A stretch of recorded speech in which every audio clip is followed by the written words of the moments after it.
I was 13 when I first got access to a computer. My parents bought me a Macintosh in 1984 when I was 8 years old. I was in 6th grade. I learned to code in college. Freshman year, first semester, intro to computer science. I wrote a program to play tic-tac-toe. I think it was pretty humble beginnings. I think the first program I wrote asked things like, what's your favorite color?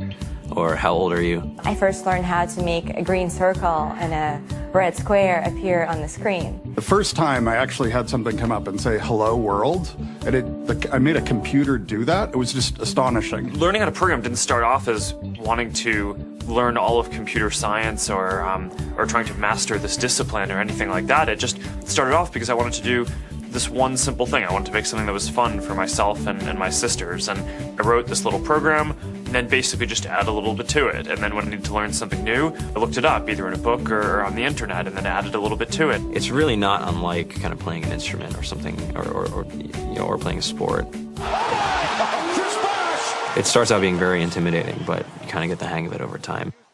Coding is something that can be learned, and I know it can be intimidating. A lot of things are intimidating, but what isn't? A lot of the coding that people do is actually fairly simple. It's more about the process of breaking down problems than sort of coming up with complicated algorithms as people traditionally think about it.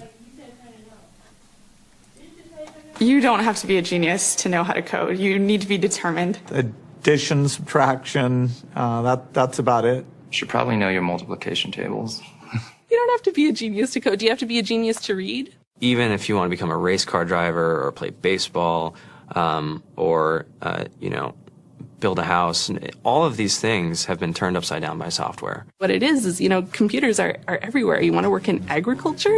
Do you want to work in entertainment? Do you want to work in manufacturing? It's just all over.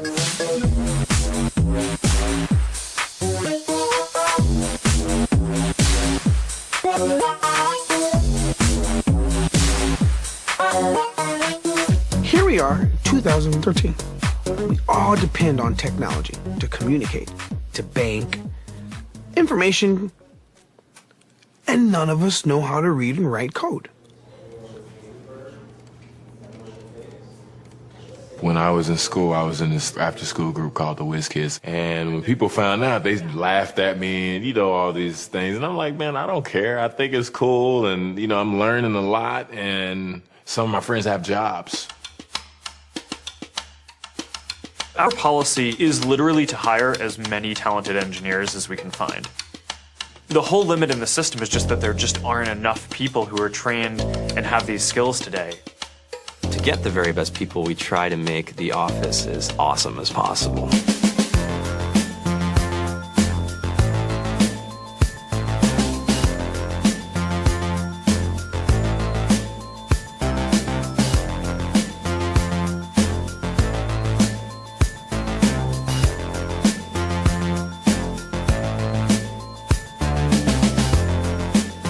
We have a fantastic chef, Free food, breakfast, lunch, and dinner.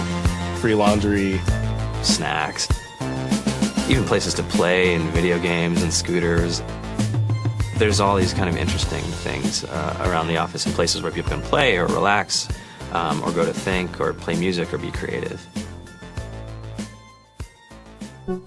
Whether you're trying to make a lot of money or whether you just want to change the world, computer programming is an incredibly empowering skill to learn. I think if someone had told me that software is really about humanity, that it's really about helping people by using computer technology, it would have changed my outlook a lot earlier. To be able to actually come up with an idea and then see it in your hands and then be able to press a button and have it be in millions of people's hands. I think we're the first generation in the world that's really ever had that kind of experience. Just to think that, you can start something in your college dorm room and you can have a set of people who haven't built a big company before come together and build something that 1 billion people use as part of their daily lives is just crazy to think about, right? It's humbling and it's amazing. The programmers of tomorrow are the wizards of the future. You're going to look like you have magic powers compared to everybody else. I think it's amazing. I think it's the closest thing we have to a superpower. Great coders are today's rock stars. That's it.